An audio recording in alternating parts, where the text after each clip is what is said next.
She was stopped before she even stepped onto the concrete. A hand firm and dismissive pressed against her shoulder like she didn't belong. Her jacket was too faded, her jeans too loose, her boots scuffed in a way that screamed, "Used to be someone." A young man in tactical gear smirked. "Did you get lost on your way to the antique store?" Someone behind the glass laughed just loud enough. "Maybe she's here to sell cookies or memories." She said nothing, just adjusted the old rifle strap on her shoulder. To them, she was background noise. But one man squinted. "Wade, is that?" Her everything sparkled except her. She stepped through the glass doors of the Red Valley Shooting Club and into a world that gleamed with money and precision. The polished floors reflected the overhead lights like mirrors. Each lane was outlined in stainless steel, the walls trimmed in walnut. The kind of place where rifles came in, velvet-lined cases, and shooters wore designer range jackets monogrammed with their initials. She didn't wear anything tactical. No branded gear, no noise-canceling headset or carbon fiber rifle case. Just a faded canvas bag slung over one shoulder, an old Springfield M1A hanging at her side, and boots that had walked far more than this space would ever know. She looked like a misplaced memory in a showroom. A young man near the front desk barely glanced up, as she signed in fingers, hovering just long enough over her last name to wonder if he'd read it wrong.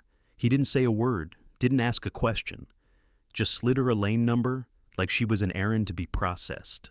Lane 5. Around her, shooters chatted in low, confident voices. Jargon filled the air ballistics elevation groupings. Everything felt measured, calibrated, exclusive. She moved quietly past conversations that stopped and started again, when she passed as if her presence was static in a clean signal. At lane 2, Jason Hale adjusted the scope on his custom rifle. Everyone knew him here, national champion.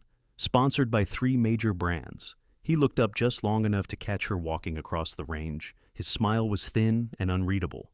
Farther down, 2 women stood near the coffee counter watching. One whispered something that made the other laugh, behind a perfectly manicured hand. They weren't cruel, just comfortable. Comfortable in knowing they belonged here, and she did not. She took her time setting up. No rush, no flourish, just unzipped the bag, checked the action, laid out a cloth to rest the rifle. A few people glanced sideways, expecting hesitation.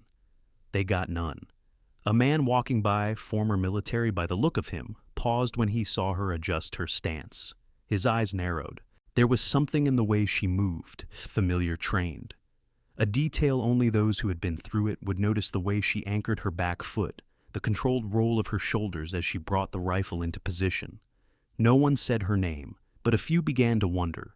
She remained focused, eyes on the target. Around her, whispers continued. Not many, just enough to remind her that presence alone didn't erase hierarchy. That in rooms like this, silence wasn't always respect. It was doubt. Still, she didn't speak. She didn't explain. She didn't look around for approval or wait for permission to begin. Because she wasn't here to be included. She was here to fire. And as the timer lit up above, lane 5, a small green light, glowing steady and still, she reached for the trigger. What came next wouldn't sound loud, but it would be loud enough to change the room. "Sorry, ma'am. Are you lost?" The words weren't cruel by themselves. They came soft, almost polite. But in that room, in that moment, they landed like a slap, disguised as a handshake. Jason Hale, national champion and poster boy for everything, polished and precise, stood with his arms folded at the edge of the range. His tone wasn't inquisitive. It was performative. A joke in the shape of a question. A ripple of chuckles followed, not loud, not direct, but deliberate enough for her to hear. Behind the safety glass, a man muttered, "Maybe she brought that relic to teach history, not shoot." Another voice joined in, "God, she looks like she wandered in from a yard sale. Someone should check if that rifle's even legal." They weren't speaking to her. They were speaking around her, like she wasn't there, like she wasn't worth the air. It took to speak her name. She didn't flinch. She didn't speak. She just stood beside lane 5, adjusting the strap of the worn canvas bag she'd set at her feet. Her fingers moved with care, not hesitance, not nerves, just quiet ritual. But that quiet made them louder. One of the younger shooters slid a plastic cup across the bench toward her, water for the elder in case she overheats. Another chimed in, "Someone get her a walker while you're at it." Their laughter came in waves, gentle, mean, familiar. Then came the woman in the red administrator's vest, clipboard in hand, tone all sugar. "Hi there," she said, with a smile stretched too thin. "We do require all shooters to provide proof of certification before using live ammunition. Do you happen to have that with you today?" The woman in lane 5 didn't respond right away. She just looked up and met her gaze with a stillness that was almost unnerving. "You already scanned my profile when I checked in?" she said, voice low and even. "You know I do," the smile faltered, just enough to betray the truth beneath it. The clipboard dropped slightly. The woman turned and left without another word. Someone behind her laughed again. "Guess Grandma's got bite." And then came the touch, a firm guiding hand on her shoulder. Not aggressive, but not welcome either. A man with a Rangemaster patch motioned toward the edge of the line. "Let's give our guest a little room," he said. Room, that wasn't what they gave her. What they gave her was a Stage A spotlight, a fence.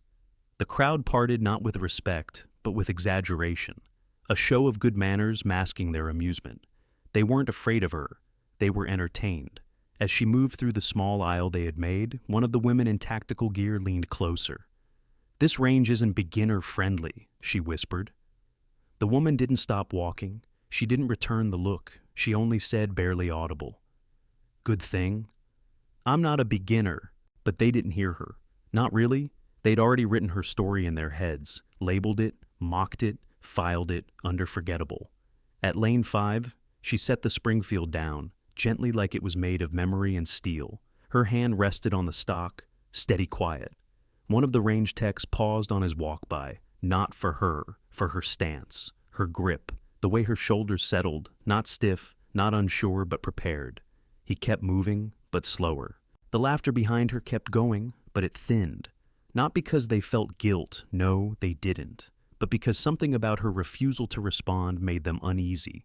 "She probably won't hit paper at 10 yards. Someone said, "Maybe she thinks this is an open mic night," another snickered. Still she didn't speak, because once long ago she'd been taught that silence can aim straighter than anger. She remembered Ray Donovan's voice in her ear, firm, patient, unshakable. "Don't give them what they expect. Let the shot speak." She closed her eyes for a breath. Just one. The speaker crackled above lane 5, ready for live fire. The room quieted not out of respect, but anticipation. They were still expecting a show.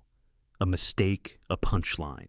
She raised the rifle. No one said her name, no one asked who she was, but as the butt of the Springfield pressed into her shoulder, the air shifted, and for the first time that day, no one laughed. No one was watching her anymore, but that didn't mean she was alone. The room had returned to its rhythm, hushed voices, clicks of safeties, the mechanical slide of rifles being loaded and adjusted. Yet, around lane 5, there was a strange kind of pause, like the air itself was waiting. She stood steady, hands resting on the rifle, like it was something alive. Her right hand curled around the grip, with the same ease a pianist finds middle C. The weight of the M1A settled against her body, not like a burden, but like a memory she could wear. Outside beyond the bulletproof glass, the clouds shifted across the sky. Inside, the fluorescent lights hummed their artificial calm. She didn't look at the people behind her, or at the Rangemaster, or even at Jason Hale, still smirking behind his scope on lane 2. She looked down the line, nothing but target paper, 50 yards of air, and the quiet she carried with her. She adjusted her stance, left foot forward, right heel slightly angled. Her shoulders dropped, not in fatigue, but in control. There was something about the way she moved that was different now, not defensive, not even proud, just ready. And then almost imperceptibly, her fingers brushed the front sling swivel. A motion so practiced, so exact, it drew a small twitch from the man standing 2 lanes over. A retired Marine judging by his posture, and the tattoo barely visible beneath his cuff. He narrowed his eyes and murmured more to himself than anyone else. That's old school. That's Ray Donovan's technique, but no one else heard. They were too busy checking sights, adjusting ear protection, pretending not to glance her way. She didn't know he was watching. Or maybe she did. It didn't matter. Her breath slowed. 1 count in, hold. 1 count out. And in that breath, something shifted deeper than the room. The Springfield M1A had belonged to Ray Donovan. A man who trained not for medals, but for moments like this when everything external tried to define you, and the only response was what you did next. He'd trained her when she was barely 20, said she had patience in her hands, said she listened better than most men twice her age, said, "You don't fire to be loud, you fire to be clear." She remembered the last time they trained. He was already sick then, but his voice was still strong, still certain. Don't let them rush your rhythm. Don't shoot to prove, shoot to remember who you are. She could still feel his hand adjusting her elbow, still hear him counting slow and even, steady. Now, breathe. Back in lane. 5, she let her finger rest lightly along the side of the trigger guard, not rushing, not reacting. Jason let out a breathy chuckle on lane, too loud enough to be heard. She's building suspense, he muttered, cute. But she didn't hear him, or maybe she did. It didn't matter, because in that moment, there was only her breath, the rifle, and the quiet precision of someone who had waited a long time to come back to herself. She didn't flinch, she didn't sway, and when her hand finally moved to the trigger, it wasn't dramatic, it was natural. As if the years that had passed since she last stood on a range had been nothing more than a long inhale. The timer clicked green lane, 5 live. And what came next wasn't meant for applause, it was meant for clarity. And the shot that followed would speak in a language the rest of the room had forgotten how to hear. No one noticed she hadn't flinched, but they all noticed the sound. The first shot rang out. Not loud, not showy, clean sharp. It cut through the hum of idle chatter and the occasional click of a bolt sliding shut, the kind of sound that doesn't ask for attention, but takes it anyway. Then came the second, 2 holes, side by side, both hugging the center of the red ring. Someone near the back laughed a single awkward chuckle like he was trying to diffuse a tension no one had agreed was there, but no one laughed with him. They were watching now. Not because they cared not yet, but because something had shifted. The third shot came, and the fourth. Each one falling into the same rhythm, breathe, exhale, fire. A quiet tempo that felt practiced, almost meditative. By the 5th shot, even Jason Hale had lowered his rifle and tilted his head slightly. He wasn't smiling anymore. The monitor above lane 5 lit up with each hit. The tightness of the grouping was unmistakable. 5 for 5. All within the bullseye, not close, not near dead center. It wasn't a fluke, it was a message. A few people exchanged glances, suddenly unsure if they'd missed something. "Is she military?" one of the younger guys whispered. "I don't know," the man beside him replied.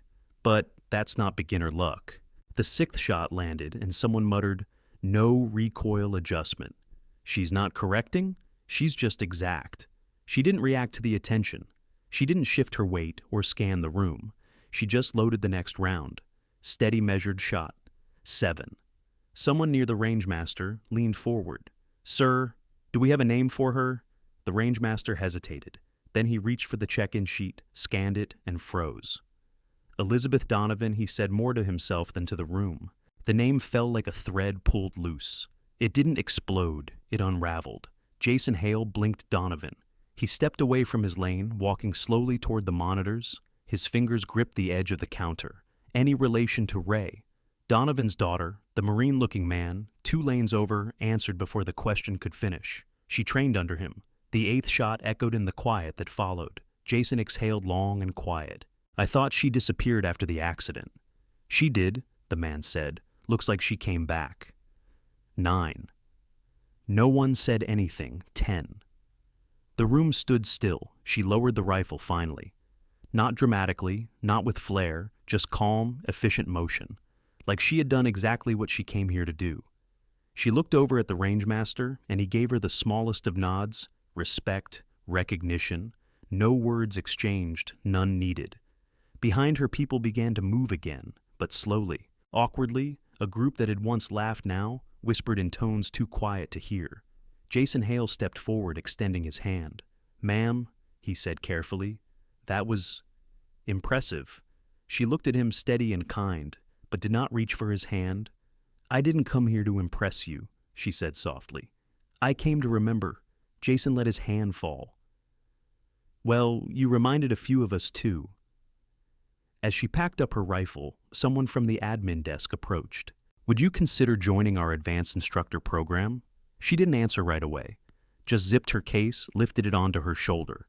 Then she smiled just enough to be seen, not enough to be mistaken for victory. Maybe, but only if your instructors are willing to be students again. She walked out without looking back, past the glass, past the silence, and for the first time that day, every step she took left something behind. Not proof, not noise, just clarity. A woman with a battered rifle, a name they didn't recognize until it was too late. A history they laughed at before they understood, and 10 perfect holes still speaking even after she was gone. The room didn't break with her presence, it broke with the truth that her silence carried. At first no one clapped, because no one knew if they should. The silence after the 10th shot felt heavier than the sound of the shot itself. It wasn't reverence, not yet. It was confusion, a kind of collective pause where everyone seemed to wait for someone else to react first. But she didn't wait. She had already begun to pack her things. Her movements were the same as before, quiet, methodical.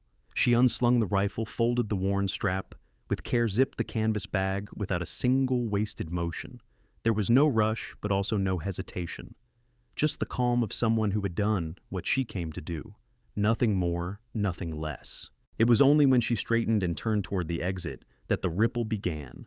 A cough, a murmur, a few shifting feet, then scattered applause, slow, uncertain, and a beat too late to mean anything. She didn't turn around. Jason Hale was the first to step forward again, his voice lower, now measured human. "You should have told us who you were." She paused just long enough to make the silence feel intentional. No one asked. That stopped him. One of the younger shooters, the same one who joked about walkers and water, stood awkwardly beside the display screen eyes on the floor. He tried to say something, but the words didn't come. A woman from earlier, the one with the embroidered vest, now stood with both hands clasped tightly in front of her. Her confident smile was gone, replaced by something that looked like regret, or maybe recognition. It was hard to tell the difference when it came too late. The man at the front desk, who had hesitated when checking her in, called after her, "Ms. Donovan. If you'd like, we can waive the membership process. You'd be more than welcome here." She didn't break stride. Her answer floated back with the quiet grace of someone who no longer needed an invitation. "Thank you, but I was already here." Behind her the room shifted. The tone had changed. The same people who had once laughed were now reevaluating. Whispering, softening. A few stepped forward to offer hands introductions, even apologies, small, awkward gestures meant to restore balance. But she didn't linger to receive them. The kind of respect she carried couldn't be handed out like brochures. It had to be earned, and they were too late. The rangemaster followed her toward the door, stopping just short of crossing it. He didn't say much, just nodded once, a little deeper than necessary. A nod that said, "I saw, I know." And that somehow was enough. Outside, the late afternoon sun had begun to soften. The wind was light, the parking lot quiet. She walked alone, bag over shoulder, keys in hand. One of the teenagers from the spectators' bench, barely 16, stood near the exit with his father. He watched her pass with wide eyes, then turned and whispered something. "Dad, did you see her shoot?" His father nodded slowly. "I did. Was she someone important?" The father hesitated, then he smiled. "She still is." She reached her car, opened the trunk, and laid the rifle case inside. For a moment her hand rested on the fabric, lingering. Not because of nostalgia, but because there was something sacred about putting it away. The door closed with a quiet thud. The car started. No roar, no exit meant to impress. Back inside, someone finally spoke the truth out loud. "Looks like the best shooter here today wasn't even invited," and someone else added, "She didn't need an invite." She brought her own name. She drove away as the sky turned gold, not fast, not slow, just steady. Like her breath, like her aim, like everything about her that had made the room go silent in the first place. She hadn't come to teach them a lesson, but they'd learned one anyway, and by the time the applause came, the only person who deserved it was already gone. Long after the applause faded and the doors closed behind her, she didn't feel victorious. She felt whole. It wasn't the perfect shots that stayed with her. It was the silence before them, the stillness she found in herself, after so many years of not picking up that rifle, of not believing she ever would again. The people at the range thought she came to prove something to them, but the truth was simpler and far more personal. She came to prove something to herself. Years ago, when Ray Donovan passed away, she walked away from that world. Not because she couldn't carry it, but because carrying his legacy felt too heavy when her grief was still raw. She folded up everything he taught her and placed it neatly in a part of herself. She didn't visit often until now. It wasn't bitterness that brought her back. It wasn't revenge, it was remembering. Remembering that she had once been a part of something quiet and strong. Something that didn't ask for permission to exist. She needed that reminder more than applause, more than respect, more than validation from strangers who didn't know her name until it was spelled out on a scoreboard. Driving home the windows down, she let the wind move through her hair like it had on her first solo shot with Ray at her side. No words then, just a nod, and pride that didn't need to be spoken to be felt. She parked the car outside a small white house with a porch swing.